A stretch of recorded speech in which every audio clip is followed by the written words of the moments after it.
So Eden-Monaro, it now seems that it will be not a Nat that will be running. John Barilaro, as we broke that for you last night, will not be running. He'll remain as Deputy Premier. Jim Molan, well, we'll find out in the next couple of days what's going to happen there, but the expectations is that this bloke will become the Liberal candidate. Member for Bega was getting ready to put the cue in the rack and retire from state politics after the emotional toll that the bushfires took on him, but pretty obviously, as Labor gets ready to hold on to that seat by trying to fight it on bushfires by running the Bega Mayor, well, he's most likely going to end up as the candidate, an announcement due tomorrow. But John Barilaro, who literally was on this television station just on Friday night, I think it was, already measuring the curtains of becoming Deputy Prime Minister, well, he says this about Andrew Constance running.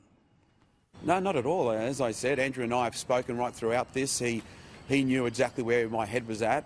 We spoke last night, we touched base this morning, we've spoken over the last few days, and if anyone wants to try and put a wedge between Andrew and I, good luck to him, but I know the friendship that I have with Andrew. But wasn't there polling a couple of days ago that said it would be a Nat that would be almost guaranteed to win and therefore the Libs shouldn't run, so why isn't he running? The polling showed that I could win, but sometimes in this game you let ego get in the way of good decisions, and I've got to make the best decision for me, my family, for the people of New South Wales, more importantly for the people of Eden-Monaro. They've been through hell and back with the fires, COVID, drought, and the last thing we need is an argy-bargy about what is right for that seat. Richo, my bullshit detector is going off a little here. Would you like to help calibrate it for me, please? Oh, a little? Mine's ringing everywhere. It's just driving me mad. It's like Paul Keating and the bells. Now, as far as I'm concerned, this actually was bullshit on a grand scale, wasn't it? This was right up there. Yes.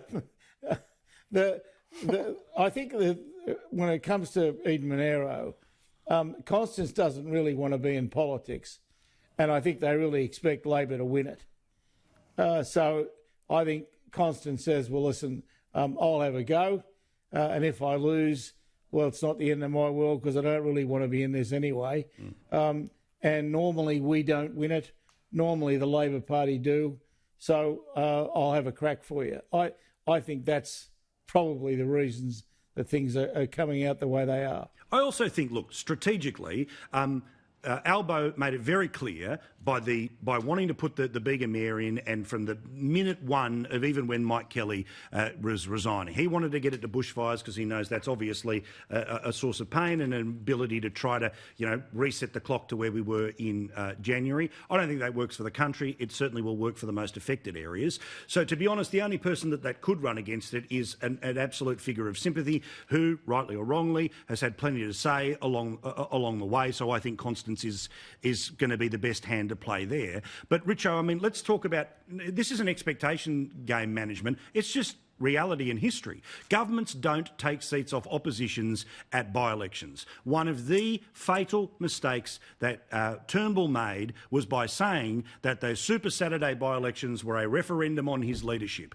one that he lost, and funnily enough, his job not long after it, because his electoral, cement boots were fairly freaking obvious.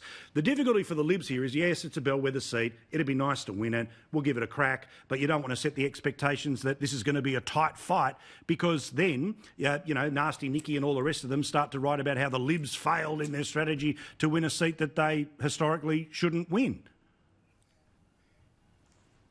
Yeah, it wasn't like Malcolm to say something stupid. That rocked me a bit. But with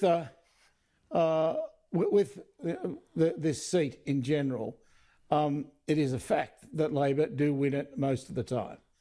And so where the Libs, I'd be saying, look, there's really not much chance of us winning it, but we are going to have a crack, and we're running a pretty decent fella that you all love, know and love. And you run from the underdogs' point of view.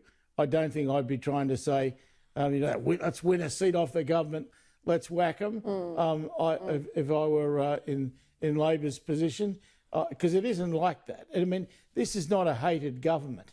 This is not a government that they're lining up with baseball bats, to use the analogy that Wayne Goss once did. It's not like that. And so I think you've got to sneak up on this one. This is going to be won by ambush rather than by frontal attack. Yep, I agree. Very, very local campaigning and not a lot of television talk happening in the next little while.